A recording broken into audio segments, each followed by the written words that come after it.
Hocam aklınızdaki cycle'lar ödevi yaparken Evet. ne yani ne yapacağız o cycle'ları? Kullanacağız. Toplayacaksın. Sadece toplamak için. Ne kadar Ödev çalıştın? okudun mu? Yani Çalışan bir programın kaç sayfa tuttuğunu bana söyleyeceksin programın sonunda. tamam. O yani. Sonra Başka anlamadım herhangi ben bir seni. şey yok Orada yani. ödevde yazıyor. Toplam sayfaları vereceksin diye. Ha, kaçırmış olabilirim. Ha, oraya Birazını yaptım da ödevi. Öyle bak. Bir şey yaparak. Başka var mı soru? Hocam standart olarak C++ 11'de mi yoksa 98'de mi? Yok, ben normal C++'da compile ettim onu, 11 kullanmadım yok. Yani C++ 11 kullanmadım. Zaten instruction'da, submission instruction'lar geldiği zaman bir makefile falan istenecek sizde. Kendi compiler switch'lerinizi falan koyarsınız oraya. Ama zaten ne diyeyim, sanal makine olacak. Sanal makinenin üzerindeki compiler neyse o. Oradaki G++'ı kullanacağız. Onu da ben koyuyorum. Anladım. Onu da ben koyuyorum. İyi. Ölçülmeşini hazırladı, belki de koymuştur ya. Hocam yukarıdaki bilgisayarlara da koyulsa ya. Çünkü bazılarını... O kadar uğraşamayız ya. Ondan sonra bir sürü yok bu bilgisayarda vardı, şurada yoktu, ben ona göre yapmıştım falan filan oluyor. Yani koysak iyi olur ama sonra arkadan bıçaklıyorlar hemen. Bunda yoktu, bendeki böyleydi, ben bunu değiştirmiştim falan filan bir sürü şey değil. Tamam, var mı başka soru? Soru olmaması kötü, bakmadınız öyleyse ha? En az 100 tane soru gelmesini bekliyordum ben. Bir segmentation geldiğini söyledi Ahmet. Onu anlamadım. O kodun initialize olmaması durumu doğru ama o kod yani demek ki gönderdiği instruction bir illegal bir instruction o zaman. Yok hocam ilkten class içinde tanımlanıyor o kod. Tamam, o kodun ilk kullanıldığı yer emülatör şeyi. Hayır. İlkten şey okunuyor, bit file olarak okunuyor şeye, memory'e. Ondan sonra is6 çağrılıyor. While içinde. Nereye koydum ben onu? Şurası.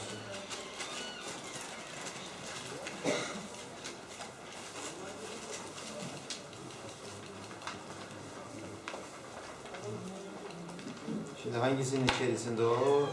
Emülatörün içerisinde değil mi? Evet hocam.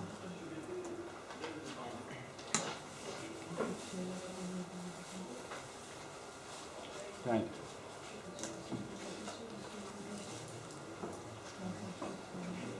buradan göremiyoruz ama. Bu ne ya? Tamam, burada. En aşağıda hocam mesela Şimdi neyinden de isterseniz takip edin. Assembly geç. Şurada olacak. Opkod'un ilk kullandığı yer burası değil mi? En aşağıda hocam. Emulate 88 burası.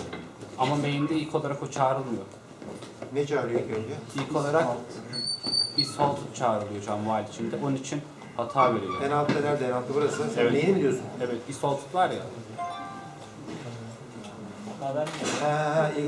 Tamam. Doğru. Tamam. Evet.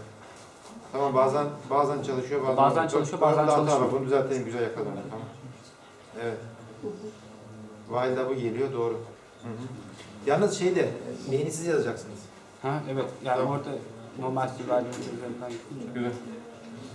Orada hata var. Benim yazdığım örnek main'de problem var. Yani sizin ödev tarafınız yok, benim örnek var. Tamam, onu düzeltelim. Siz kendiniz de düzeltin onu çünkü zaten sizin değiştireceğiniz yerin içerisinde. Tamam mı? Tamam, güzel, var mı başka soru? Tamam, ödeve bakın, güzel. Yani bunu bir şeyler öğrenin diye yaptım. Hem C++ bilginizi geliştirecek. Hem işletim sistemi nedir onu anlatmanızı sağlayacak. Hem bir program nedir, hafızaya nasıl yerleştirilir, çıkarılır, assembly tarafı nasıl, C tarafı nasıl anlamanızı sağlayacak. Hem de büyük bir sistem üzerinde size bir tecrübe kazandıracak. Ben çok uğraştım, siz de uğraşın, tamam mı? Orası nasıl diye verdim onu. Tamam, derse dönelim. We were talking about threads. We started talking about them. Threads and processes are very, very related. And it's a very classical question to ask: what is the difference between threads and processes? People always keep talking about them. And if you can memorize the answer, but if you only memorize the answer, you will never know the true answer. So you should know the details of the threads and the processes so that you can give the exact correct answers. They are like processes because the threads mean that It's a program running in parallel. Processes are running in parallel too. But there are many differences between processes and the threads at the same time. They are executions running in parallel like the processes, but unlike the processes, they share the same address space and the data. Processes, they don't do this. The processes, each process has its own address space and data, so they cannot reach their each other's address space, which is a very big difference. Threads are very light compared to the processes. When you use threads to do some parallel processing, they are faster for use and lighter. Sometimes they are 100 times faster, and we will talk about this in detail why they are faster. Of course, if you have a thread, single thread taking all of the CPU time, then there is no point in using a thread. Okay, this is a very different. This is different from the processes. Even if you have a process that tries to take, let's say you have a process that calculates the prime numbers between 1 and 10 billion. Okay, so it will use lots of CPU time. So you make a process for this task only to calculate the prime numbers between 1 and 10 billion. This is the task.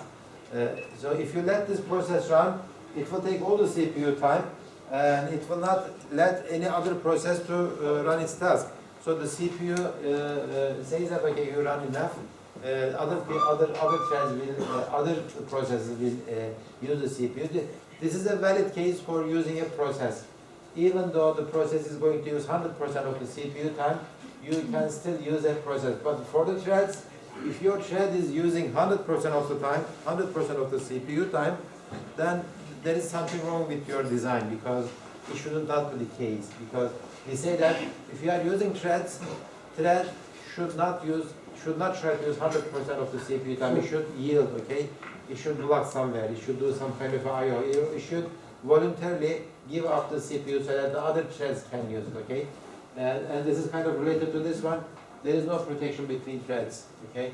If one thread wants to, okay, modify the memory written by some other thread, it can do so, no problem. So there could be some very serious problems between thread executions, but there is no protection between threads, and we don't want any protection between threads, because if we want protection between threads, then they wouldn't be this efficient. Because they are efficient, they are up to 100 times faster than the processes, because CPU, operating system or the hardware doesn't enforce any protection between them, okay? Threads, they cooperate, okay? This is kind of related to this one too. If you have a three threads running on the same task, they are running there to cooperate. They do not compete, okay? There is no competition, but there is cooperation. Between the processes, there is competition. If one process tries to calculate the prime numbers, the other process is backing up the system, backing up the hard disk. The other process is trying to do the user interface. They all compete to get some CPU time.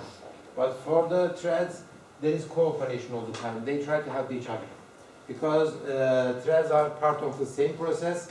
The different processes might belong to different users. Okay, so these are the main differences. Some of them might seem a little bit vague for you right now, but we will look at the details one by one. Okay, so the main reason is we want multiple things happening at the same time. Multiple activities are going on at once. Multiple activities are going on at once. So some of these may block from time to time. And we are talking about the single process here. In a single process, I want multiple things happen at the same time. Some of these may block from time to time. And if we decompose such application into multiple sequential threads, okay, a single application, I can divide them into multiple sequential threads to run in parallel, then the programming model becomes much simpler. Okay, so let's see one example. This is a classical example. Let's say you have a word processor like Microsoft Word or OpenOffice word processor, doesn't matter. Word processors are very complicated. Word processors are very complicated software. What they do is they let the user interactively modify the text. Okay, so they have user interaction from the keyboard or from the mouse. Okay, so I can always type something. I can do some mouse stuff. I should handle the user request appropriately, and I should always keep the screen updated. Okay, if something has changed, I should change the screen without any delay. Also, from time to time, I should take backup of the document that I'm working on. So all of these three things are part of the same application. Okay, so I have multiple activities in a single application, backing up the file that I'm working on, updating the screen, and handling the user interactions. All three should be going on at the same time, multiple tasks at the same time. So it is logical to assign a thread for user interaction, one thread for the backup, and one thread for the formatting of the screen and those kind of stuff. So when I show a thread, I show it like this. Okay, this is a process. This circle thing is a process. Okay, this is my word processor application, and these curves are my threads. I assign the thread for the keyboard interaction, one assigned for the screen updating, and one is assigned for the backing up of the system. Okay. So this is a very good application for a thread. So as I said before, these three threads are not competing. Okay, they are cooperating. They are helping the overall word processor application with some kind of a task. Okay, with some kind of a task. So, but let's say if I have, this is my computer again, and this is my kernel. I have one processor here, another processor there. Okay, I am running two word processors. Maybe two people are using two different word processors. So this processor has 1, 2, 3 threads, 1, 2, and 3 threads. So even though these, let me use a different color. Okay, this is process number 2, and this is process number 1. Even though these red threads are cooperating with each other, and these green threads are cooperating with each other, this P1 and P2 are competing to get more CPU time. Okay, P1 and P2 are trying to get more CPU time. Yes. Kooperatif demek istediğiniz ne tanımlı? Cooperate demek, kooperasyon demek, beraber çalışmak demek. Compete de şey demek, rekabet etmek demek. Competition, yarışma demek. Tamam? Cooperation, competition. Trendlerle prosesler arasındaki en büyük fark. Şu prosesi yazan adamla bu prosesi yazan adam aynı olabilir ama iki proses birbiriyle yarışmak zorunda. Niye? Yani bir word prosesörün iyi çalışabilmesi için olabildiği kadar CPU zamanı kullanması lazım ki interaksiyonu güzel olsun, backup'ı doğru bir şekilde alsın, ekranı daha bir şekilde yapsın. Eğer şu proses P1 yeteri kadar CPU zaman alamazsa yazdığım word prosesör işte güzel bir prosesör olmayacak. Bu da yine aynısı. Bunun için de aynısı. Dolayısıyla prosesler sürekli birbirleriyle bana daha fazla ver, bana daha fazla zaman ver, bana daha fazla zaman ver diyorlar. Tamam, şunlar. Olabildiği kadar. P1. Ama kendi işlerinde şu ikisi üçü birbiriyle yardımlaşmak zorunda. Eğer şu backup alan thread CPU aldı geriye vermedi. Tamam mı? CPU kullanıyor. Ben çok sıkı backup alacağım diyor. Ekran güncellenmiyor ya da klavyeden bir şeyler alamıyor, yazamıyorsun. O zaman ne oluyor? Overall word processor güzel çalışmıyor. Kullanıcının hoşuna gitmiyor. Burada fail olan kim? Prosesin kendisi. Şu üçünü de aynı insan yazıyor. 1, 2, 3. Ve aynı hedef doğrultusunda çalışan şeyler bunlar. Tamam mı? Dolayısıyla aynı şeyin üzerinden geleceğim. Threadler arasında protection yok. Niye yok? Çünkü aynı hedefe yönelmiş şeyler bunlar, yapılar bunlar. Aralarında protection yok. Protection niye koyuyoruz? P1 ile P2 arasında var. Bunu bir kullanıcı kullanıyorsa, bunu başka bir kullanıcı kullanıyorsa birbirlerinin datadan tabii ki görmesinler. Protection olması lazım. İşletim sistemi ona yardım edecek. Ama burada protection olmaması lazım. Zaten yani birisinin güncellediği kelime işlem dosyasını öbürü diske yazıyor. Zaten onların alıp yazması lazım, görmesi lazım. Eğer işletim sistemi üzerinden ben o bilgiyi alacağım, protection var çünkü üzerinde, derse işler çok yavaşlıyor. Tamam, temel farklılıklar kağıt üzerinde böyle ama daha dediğim gibi detaylarını anlatacağız, bir iki ders daha harcayacağız. Detayları anladıktan sonra bu slaytlara tekrar dönüp baştaki slaytlara ha bu adam bunu demek istemiş falan filan diye adam derken kitabın yazarı düşünmeniz faydalı olacaktır. Okay, another questions? So this is one example where we use threads. Again, if we have multiple tasks that needs to be run in parallel, that needs to cooperate, then we should use threads instead of processes. Okay, another one. This time I have a web server. Okay, let's say I have a web server.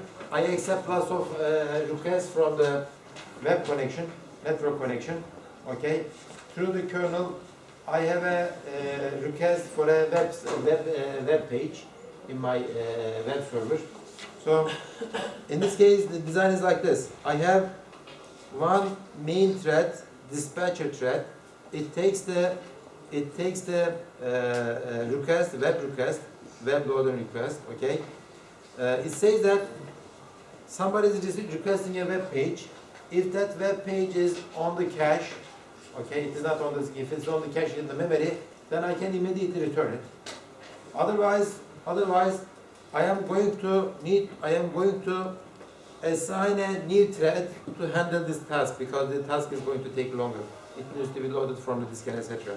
So, given a new request, it assigns a new thread to this task and it goes back to its main loop. It waits for another request. A new request comes and it assigns to another thread. A new request comes and it assigns to another thread. So if thread is done with the answering that request, then it is finished and it starts waiting idle. Since it is idle, this dispatcher can assign a new task to this thread. So that means that there are many things happening at the same time, but they are doing this in cooperation because two of the threads might return the same web page if the requests are the same, okay? Or they might return different web page. It doesn't matter. So overall, they are trying to make one good web server process. Okay, in this case, there is a web page cache. All of these threads are looking at the cache first. If the web page is there, then they return that web page from the cache. Otherwise, they need to access the disk. Some of them might be blocked because they are accessing the disk. It takes lots of time. Let's say this one is blocked. It doesn't matter this one is blocked. This one and that one can still continue because they have things to do. Especially the dispatcher. It's a very simple one. This is very simple. It just in a single loop, it takes the request and it assigns a new thread to this one. So another good example of using threads in a single application that needs to run tasks in parallel, because we know that web pages, web servers should handle multiple requests at the same time, and even sometimes hundreds, sometimes thousands of them should be answered at the same time. We need some kind of a parallelism, and that parallelism is handled using threads in this case. Okay, any questions? If I forget anything, one thread dispatcher, okay, this is the dispatcher thread. Request, okay, I think I said everything here. Okay, so this is the setup code for this dispatcher thread and the worker threads. The dispatcher thread is always in this infinite loop. Okay, it says that get next request from the kernel. Okay, it gets a request. Sometimes this might get blocked because if there is no request to handle, then it will wait, right? So it asks the operating system to kernel to produce a request. If there is no request, it will block. Otherwise, that request will come and it says that, okay, load this address into this buffer. Okay? Okay, so it gets the request and it says handoff work. Handoff work is dispatching a new thread for this task. So this is handoff work. When it does the handoff work, this routine is run with one of those worker threads. Okay, it is always blocked at the beginning. It is always blocked with this call. It says that wait for work. It is waiting for some work. It is blocked. It is doing nothing. So when it receives a buffer to do the thing, it just first does this.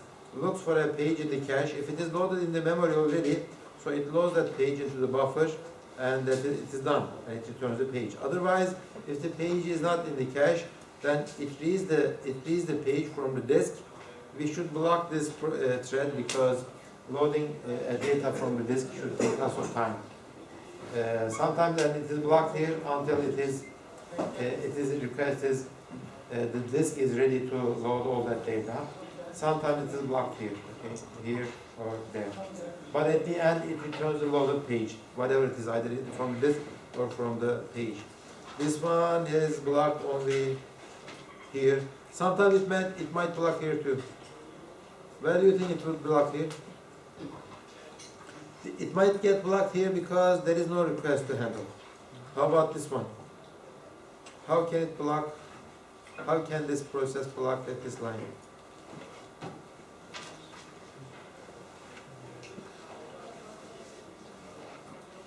If there is no request, there is nothing to do. But how about the second one?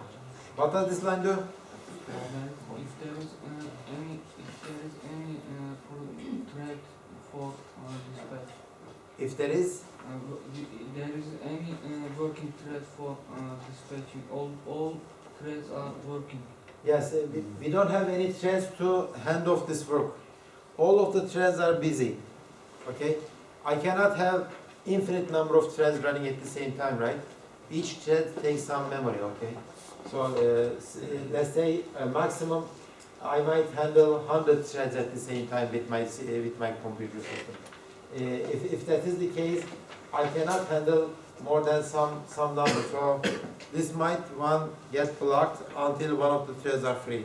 Okay, so it might get blocked here or there. So sometimes when you try to load up a web page from the web, you don't get any answers, right? You just wait. We just wait. Sometimes the web pages are very, very slow. Why? Because they are so loaded. All of the threads, worker threads are busy. They are doing something. You get your turn when one of the workers, one of those 100 threads is available to you. Okay? So might block here, there. This one might block here or might block here. Okay, any questions? So we have two good examples for the threads. So when we look at there is a very good discussion about how to model the threads and what they are not. When we say that, when we use, let's say I am trying to implement, okay, I am trying to implement this web server process. There are many options. One of them is using threads. If I use threads, okay, I have parallelism. I can handle many web page requests at the same time, pseudo same time.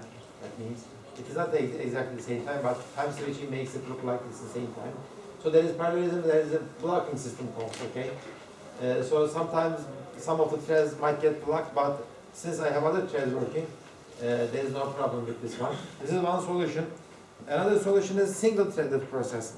This one says that, okay, this one says that the single-threaded.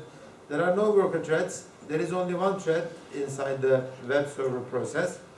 It takes one request, it handles it, and it takes another one, and it handles it. So some of the requests will get blocked.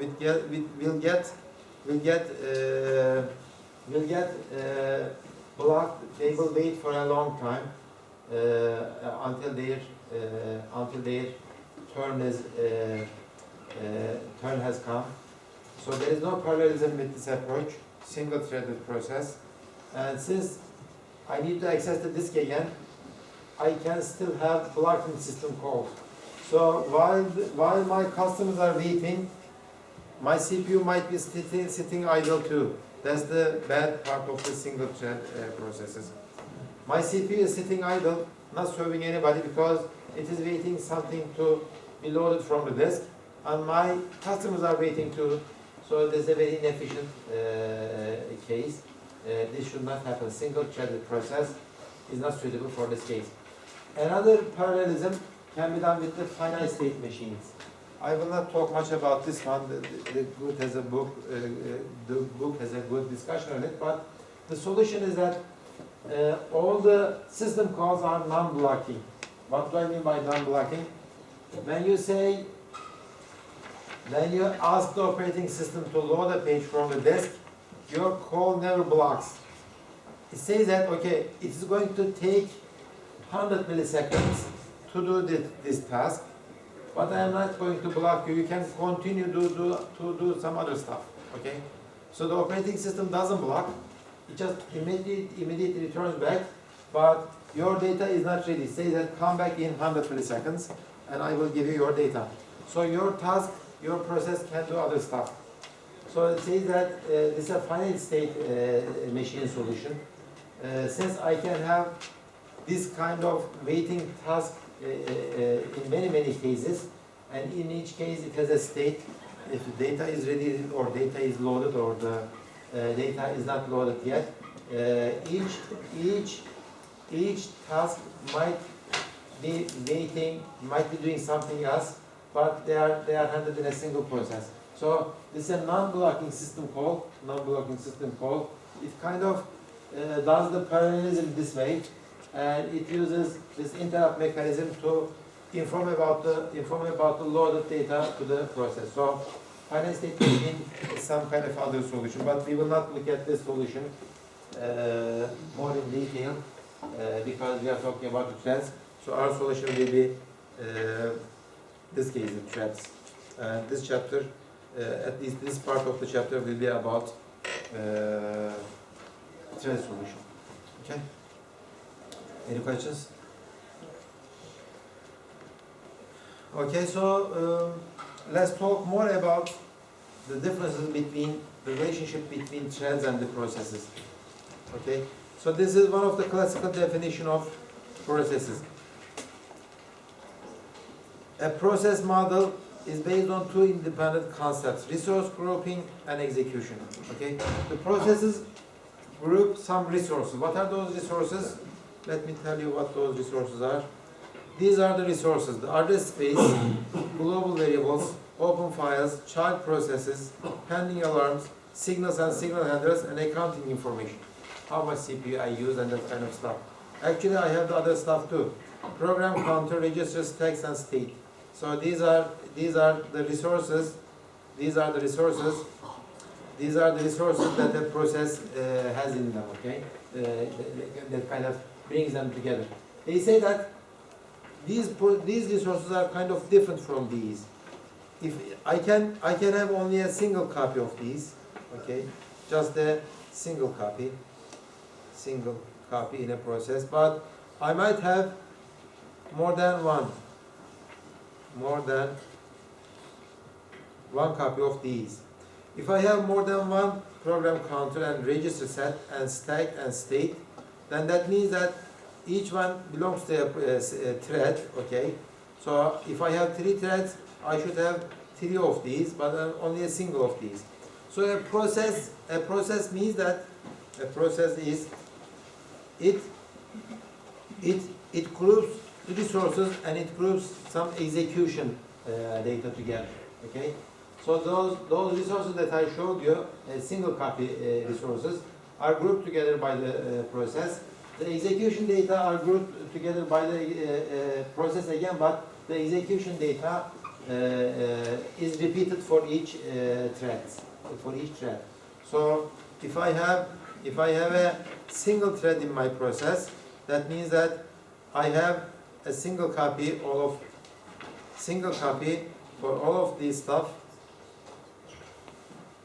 Okay, single copy for all of this stuff, also single copy for all of this stuff. But if I have more than one thread, I have single copy for all of these, but many copies of these. Okay, so because threads have some of the properties of the process, they are sometimes called lightweight processes. Why we are calling lightweight processes? Because they only have 1, 2, 3, 4 information. This information about the task at hand. All the others are owned by the main process. So the main process has many things to deal with. The process has only this stuff. That's why threads are lightweight. They are not as heavy as the processes. That's why they are lighter, they are faster, they are more efficient. If you give up your protection between threads, then that means that you can use the same address space. That means that you can use the same global variables or the open files or the child processes. These doesn't have to be repeated. That's why they are very, very light. They don't take that much memory, as much as memory as required by the processes. So this is another way of looking at the threads. Up to now, we have been using this model. We have a process. We define the process as process is a program in execution. We said that, right? If there is a program, there should be a program counter. There should be a stack. There should be a register set. There should be open file, that kind of stuff. So each one has all of that data. But if you have more than one execution in a single process, then some of that data may have to be repeated. So program counter each in this one, okay. In this one, okay.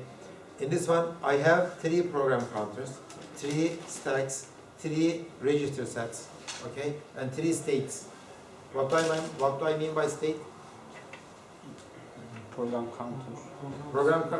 I have 3 program counters, okay. I have 3 program counters. I have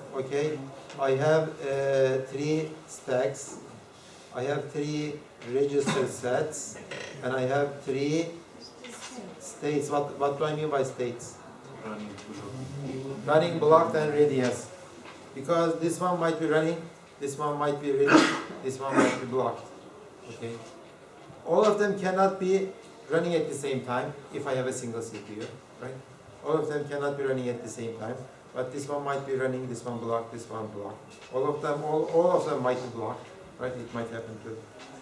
So this thread has 3 of those, but only a single copy of global variables. What are the single copies? Global variables, globals, and what else? Files, address space, child. What else? I forgot. Okay, these are the things. Pending alarm, signal, handles, accounting information, that kind of stuff. So when we say the differences between processes and threads, I mean maybe we should not ask this question as the differences between processes and threads. Maybe we should ask the relationship between the threads and the processes. Because I mean threads are not alternative to the processes, because I mean you cannot have a process without a thread. All of the threads has to have at least one, all of the processes has to have at least one thread. Without a thread, a process cannot run. See, they have one thread. If you don't have a thread, then your process is not running, okay? It is not runnable. You cannot have a process without a thread. Even though if it is blocked, you should have a thread in them. So instead of talking maybe the differences between threads and processes, maybe we should talk about the relationship between threads and the processes. You cannot have a thread without a process. If you don't have a process, you cannot ask the operating system to produce you a thread, because the thread needs some kind of an address space, and when you create a thread, you cannot create a new address space. The address space comes from the process or the open file list. The thread cannot create a new open file list because it has to come from the process, or the thread cannot keep its pending alarms or the child process and etc. Okay, So we are more and talking more about the process and the threads, and I hope that it is becoming clearer and clearer. Okay, so this is okay. So the same. This one with more explanation. Single thread, single process. A single process. Process number 1. It has 3 threads. Okay. So inside that thread, it has its own stack. This one has its own stack. This one has its own stack. Okay. So I have 3 stacks in the same process because it has 3 threads. Why do we have to have a stack for each thread? I understand the program counter. Each one should have a program counter. Why? Because each one is a different execution, right? Each one is running a different program segment. How about the stack? Why do I have to have a different stack for each process? Can't they use the same stack? Why am I assigning a different stack for each thread? Yes. When we create you, we should take all stick store and take. When the thread is blocked, you should save all the thread data to that stack. Other than that, yes, that's true, yes. I think the local variables and the memories are different for each thread. Yes, but that's the whole purpose of having different threads, right? If you don't have different local variable means that I am running a function. This one is running a function, another function, another function. Where do I keep the local variables? In the stack, right? If I have 3 different functions, each should have different local variables. So where do I keep those local variables? In different stacks. When this thread makes another function call, then where do I put the return address? Where do I put my parameters? Inside the private stack of this thread. Okay, that's why I need private stack for each thread. Even though they are private to the different stacks, okay, they are different. They are private. They belong. This one belongs to this one. This one belongs to this one.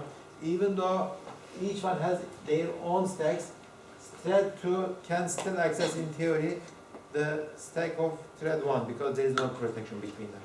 So if you are a bad programmer, if you are doing such a stuff, thread 2 is accessing the contents of the thread 1 stack and it is removing some elements that might crash your thread number 1.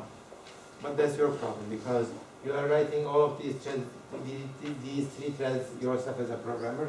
And if you do that's kind of bad stuff, then your program might crash. This program might crash and this program might crash this process, but crashing this process will not crash the kernel because there is a protection between the process and the kernel. So if you are a bad programmer, you can crash your own thread and the process, but you cannot crash the kernel because there is a protection. There is protection between process and the kernel. That's the advantage of the modern operating system. You cannot do bad stuff to the kernel of the operating system, even if you want to do some bad stuff. Okay, but you can do bad stuff between your threads, but that's your problem. That's not the operating system's problem. Your program crashes and you are the programmer. That's your choice. Okay.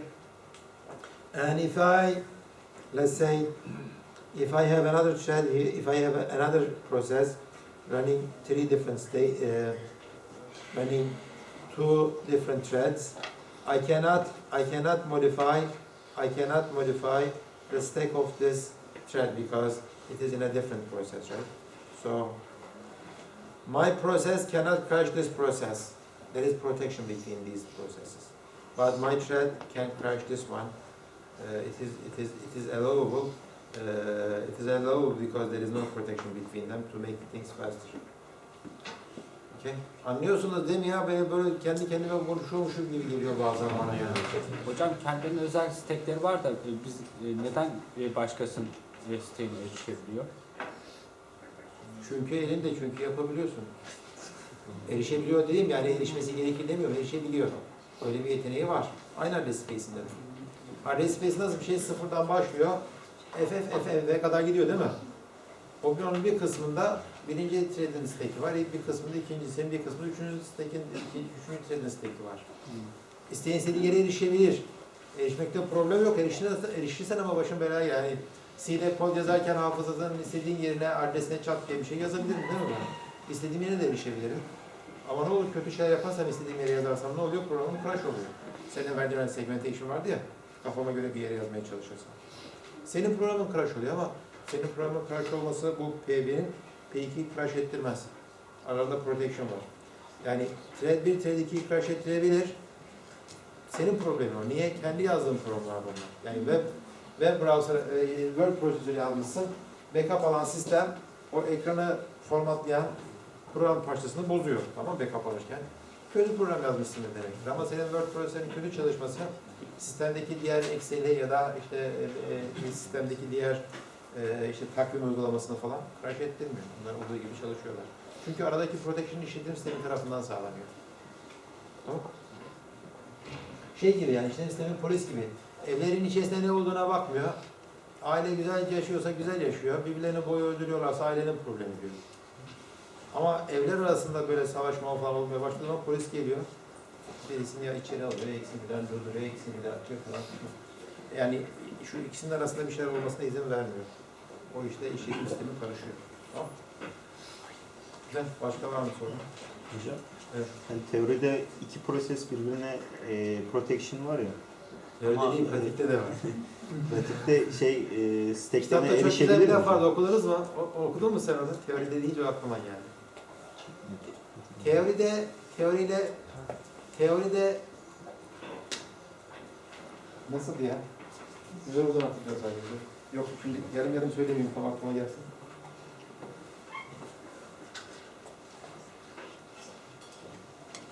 Teoride nasıl ya?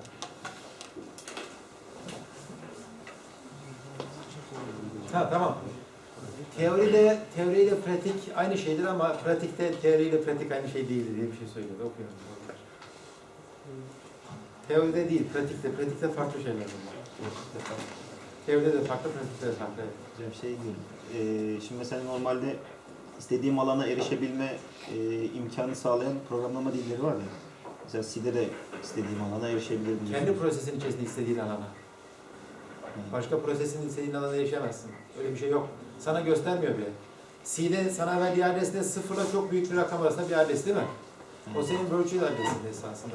Yani fiziksel olarak başka bir yerin, başka bir prosesin adresine erişmeye imkan da yok, yol da yok. Yapamazsın öyle bir şey. Kötü bir şey yapayım dediği zaman aklına kötü bir şey gelemiyor. Hocam kernel'da çalışsa, Efendim? kernel'da çalışsa proses. Kernel'de sen proses çalıştıramazsın ki, sen işletim sistemi yazmıyorsun ki. Erişimi olmuyor mu hocam operating sistemin, proseslerin? Kernel'de ya da tamam, şimdi bak kernel başka bir şey. Şuradaki prosesde, eğer kernel'de çalışan bir proses yazdıysan zaten tabii ki işletim sistemine istediğin yere erişebilirsin. Diğer türlü çalışmaz. Zaten kernel'de kod yazarken de eğer öyle, şimdi şu word processor programını yazan adam kötü bir kod yazdıysa ne olur?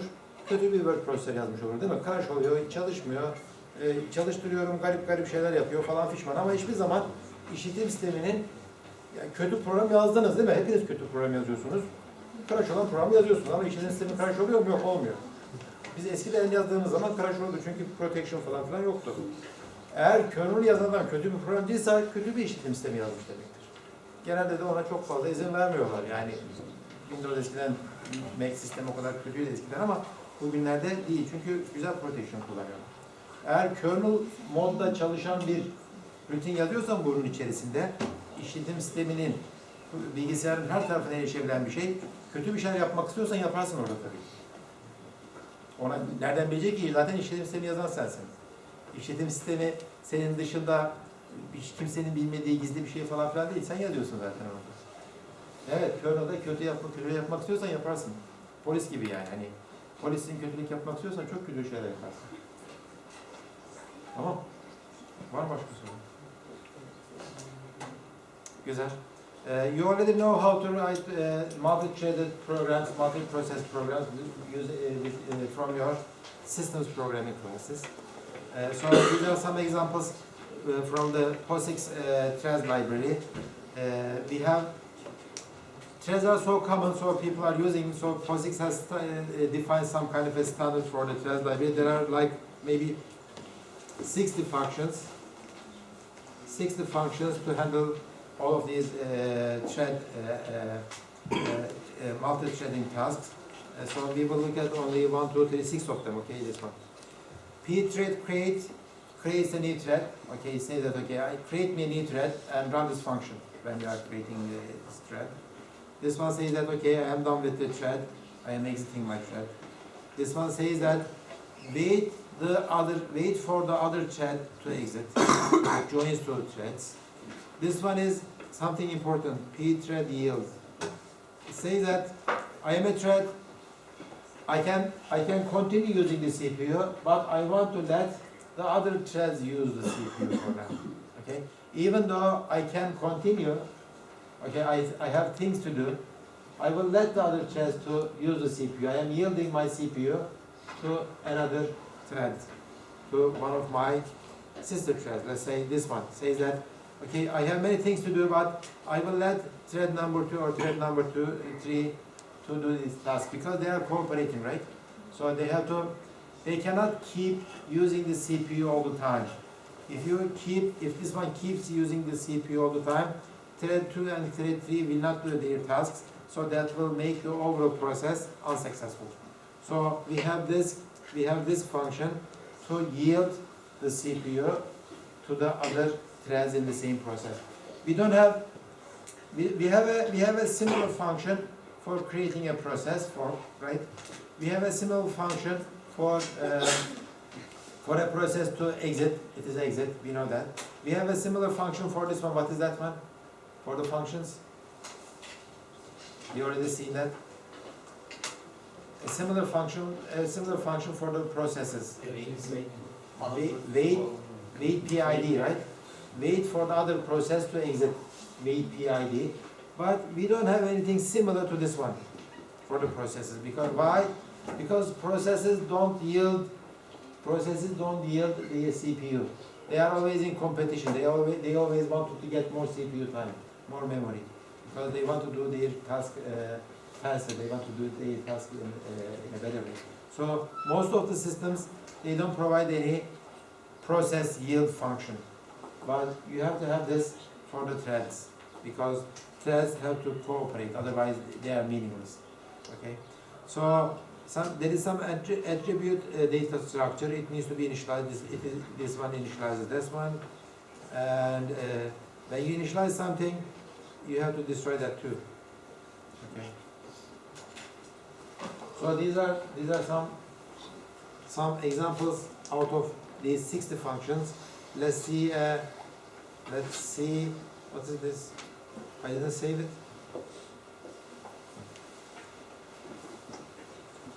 This is not good. Okay, let's see.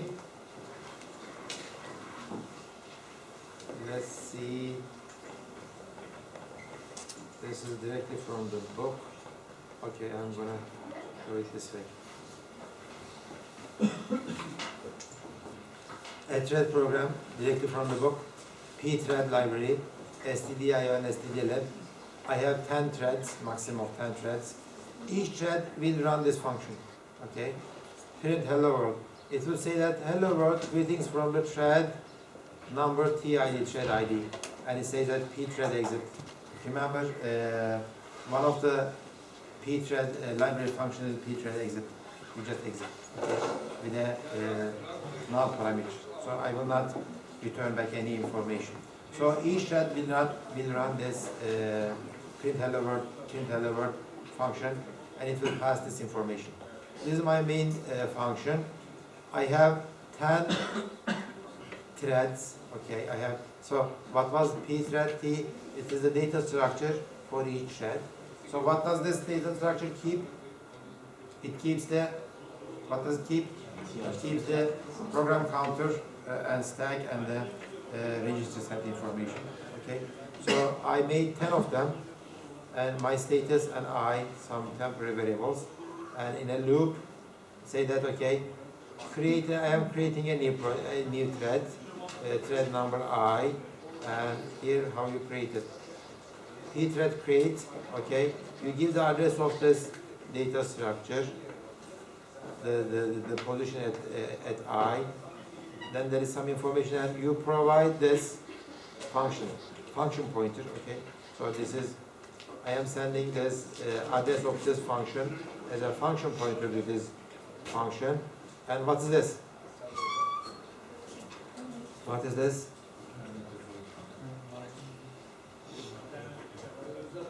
This is the parameter that needs to be passed to this print hello world function. Okay, as a void pointer. Okay, see, as a void pointer. This, since we do not know what kind of parameter it's going to take, okay, so this one takes a void pointer and this one sends a void pointer. I know that it's an integer because I have written this. This is the advantage of C, right? Don't do any type checking for me. I know what I am doing. I am going to do everything with like a void pointer. So the C doesn't check any types, anything, because it's a void pointer. That's the power of C. We turned off all the type checking. So our task is, it is dangerous, but it's very, very convenient. So I create the thread. As soon as I created this thread, it starts running, and I get the status. What is the status? If the status is not 0, okay, if the status is not 0, then it says that I couldn't create this thread. There is some kind of a problem. It should return some kind of a, status. If it is 0, then everything is okay. Then after this, how about this? What is this? This one ends what? This one ends the process, right? The process. So in this case,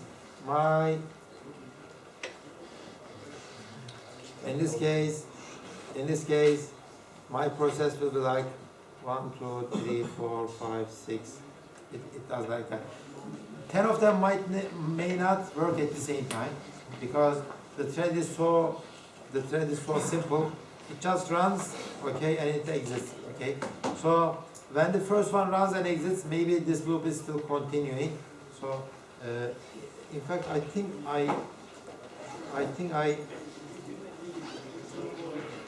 Oh yes, okay. So I wrote this. So T.C is the same program. T.C. So it is kind of not formatted, but it's the same program. I wrote it, compiled it, and let me run this. A that out.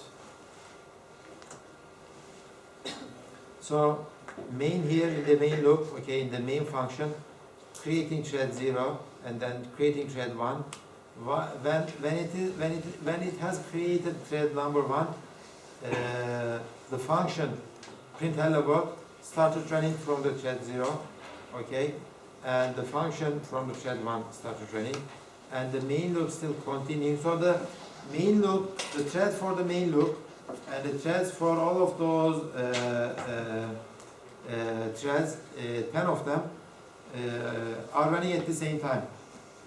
But before this loop is out, thread number 0 is already done, so it finished. But at the end, main loop finished here, and the last thread finished here. So when I run this again, let me open up another,